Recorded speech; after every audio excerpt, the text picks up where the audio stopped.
On Larrakia land in Darwin. Those of you in Brisbane near UQ will be on traditional lands of the Turrbal and Yagara people, and I'm sure many of you are scattered in other places too.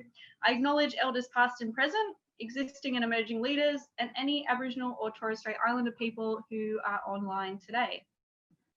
So our speaker for today's seminar is Dr. Chris Jolly. Chris is a recent PhD graduate from University of Melbourne, now employed as a postdoc at Charles Sturt University, where he aims to improve our understanding of how fire impacts animal survival. Chris is also joining us from Darwin today, just like me. And prior to embarking on his PhD, Chris worked as a consultant ecologist across the continent. And despite studying what he calls stinky mammals during his PhD, Chris's primary passion and area of expertise has always been frogs and reptiles. So I will pass over to Chris. Chris, do you want to share your screen? All right, is that perfect? Right? Cool.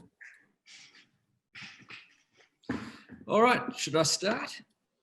I guess yes, please take us away.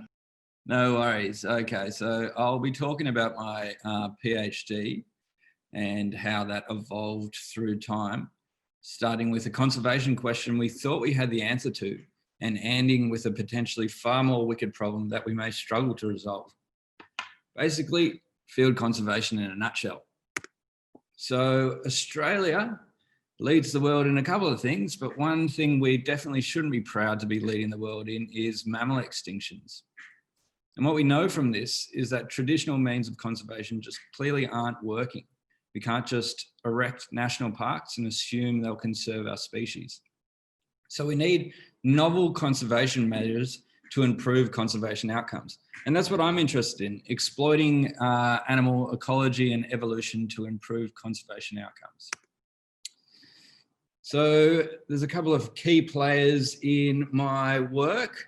One which you in Queensland will be very familiar with. This horrible little creature is a northern quoll.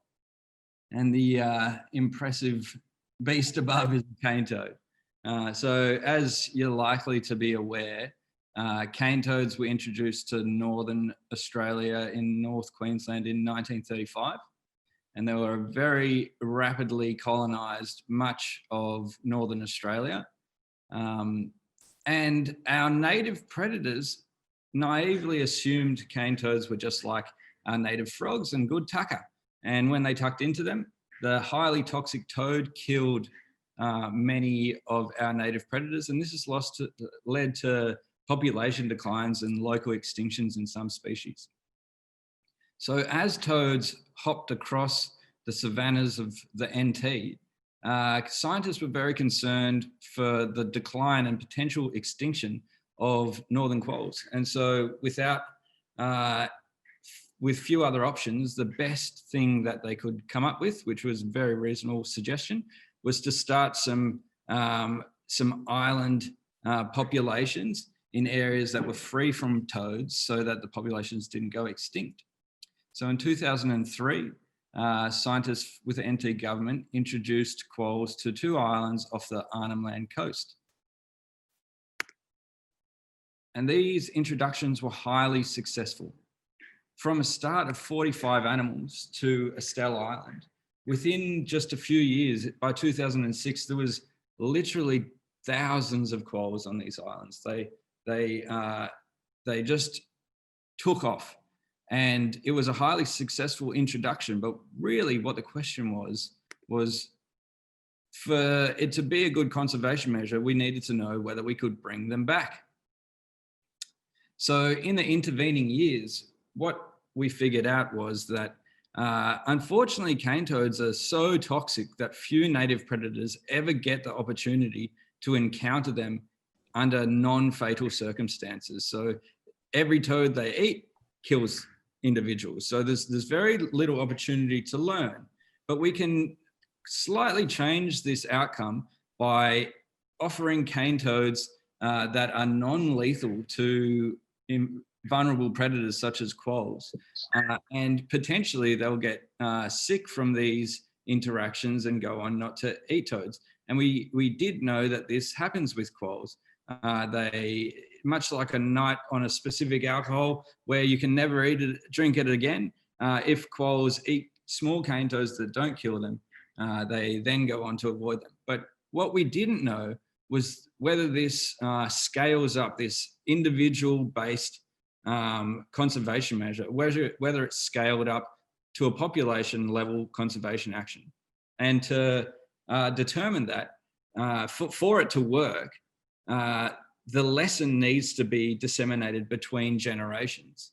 And we didn't know that they can teach their young to avoid cane toads. It was sort of suspected as a possibility, but we needed to test that in the field.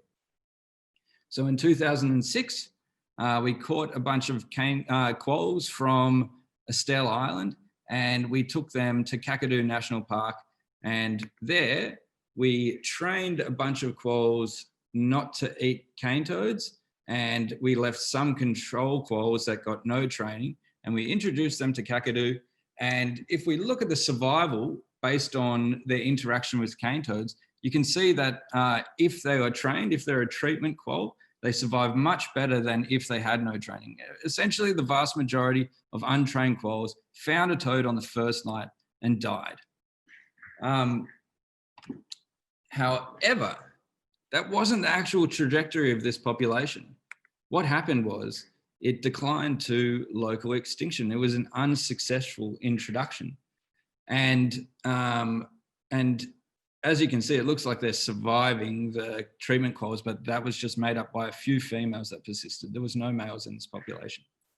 So typically my day radio tracking quolls looked like this. I would get up in the morning, I'd go to the escarpment and walk around, and I'd have a really hard time tracking these quolls because the signal would be bouncing off rocks.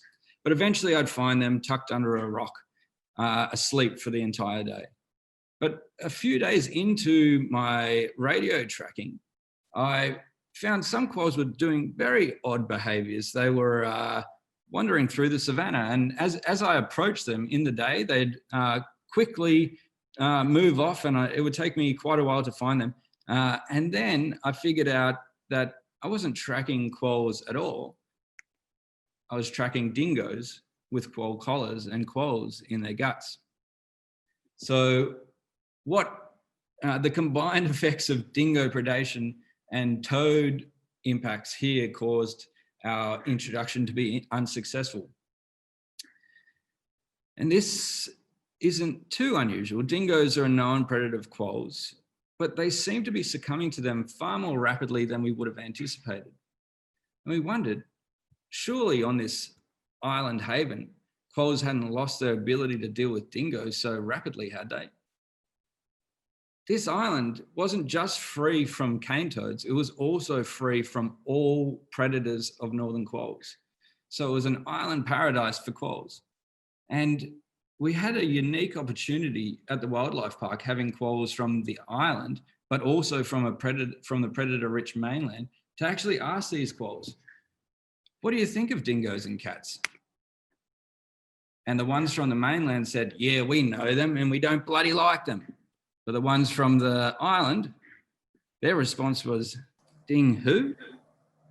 And when we looked at the responses of these quolls from the wild, the ones from the mainland did recognize dingoes and cats, and they avoided that scent, but the ones from the island showed no recognition at all. And this wasn't just because they hadn't experienced them in their lifetime. This was an evolved response. So captive-born ones from the mainland showed the same trend in behavior as their parents. They knew about dingoes and cats, but the ones from the island, again, showed no recognition of these scents. So in 13 generations, they've lost the ability to recognize a predator, in the case of dingoes, that have evolved with them for potentially 8,000 years. Why? Well, if you look back at the population trend on these islands, they arrived as 45 individuals and then turned into thousands within years. And these islands were a tropical paradise full of food, but they weren't made to support that many quolls. They totally overshot their carrying capacity. And the quolls that were left on the island, the ones that survived, are likely the quolls that did all sorts of unquoll-like behaviors. They were foraging on the reef in the day. They were eating hermit crabs, and they weren't avoiding predators that didn't exist. So this wasn't, for it to happen that rapidly, it wasn't drift, it wasn't relaxed selection. It was hard selection for the loss of anti-predator traits. Animals that weren't evolving, predators that didn't exist, are the ones that survived and persisted.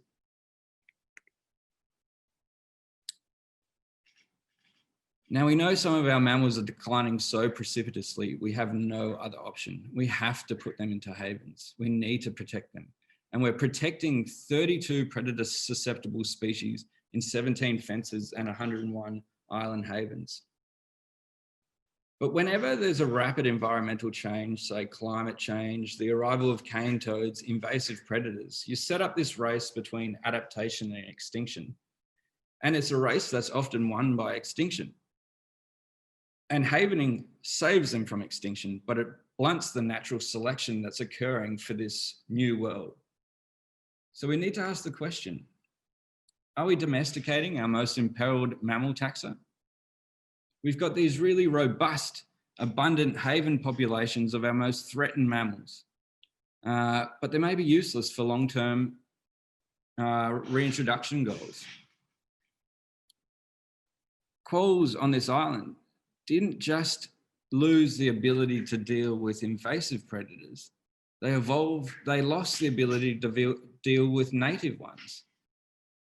In the future, we may have the ability to rid the mainland of cats and foxes. It might be some time away, but it is certainly possible. But we're not going to get rid of dingoes. Dingoes are a native predator that are important to the system. So if we have these haven taxa that are just unable to deal with any predation into the future, they're probably going to be havened into perpetuity unless we figure out how to deal with this. So it'd be wise to consider why animals are so rapidly losing their ability to deal with predators and how we can temper this loss. Yeah, no, she was right. So potential solutions. Is predator training an option? Well, we did try this with northern quolls at the Territory Wildlife Park. We had a dingo, it was my pet, that was willing to train these quolls very nobly. And she chased them around, and if they came out, she wasn't able to access them, but if they came out to forage when she was around, they got an electric shock. And we were hoping that they would learn to associate this electric shock with the presence of dingoes. Unfortunately, their behavior didn't change. And that's not to say that predator training can't work, but how to deal with predators is a complex string of behaviors. It's not just about recognizing and responding to predators. You need to know about high-risk situations, high-risk times of day, and habitat types. These are really complex behaviors. And the loss of anti-predator traits is an evolutionary loss. So potentially what we need is an evolutionary solution. Potentially that could be done by maintaining populations in these reserves well below their carrying capacity. And this can be done by including predators in their conservation, as arid recovery are doing. So not only are you maintaining them below the carrying capacity, you're also selecting for animals that know how to deal with those predators. Alternatively, in much smaller reserves with much smaller species, population sizes, there may be other means to get at this. Supplemental feeding, stocking rates, but basically I feel we really need to keep these animals well below their carrying capacity. Otherwise you have this selection acting on really bold domesticated animals. But more than anything, more research on this topic is required if we're going down this road for conservation in Australia. I'd just like to acknowledge the supervisors and co-authors that I've had along the way, and all the traditional owners and Aboriginal rangers I've worked with. This in the Northern Territory, it's great because you do interact with ranger groups everywhere you go. There's very strong groups that we've worked with, and it's been an incredible project, and we've learned a lot along the way, and I'm interested to continue working on it. Thank you all.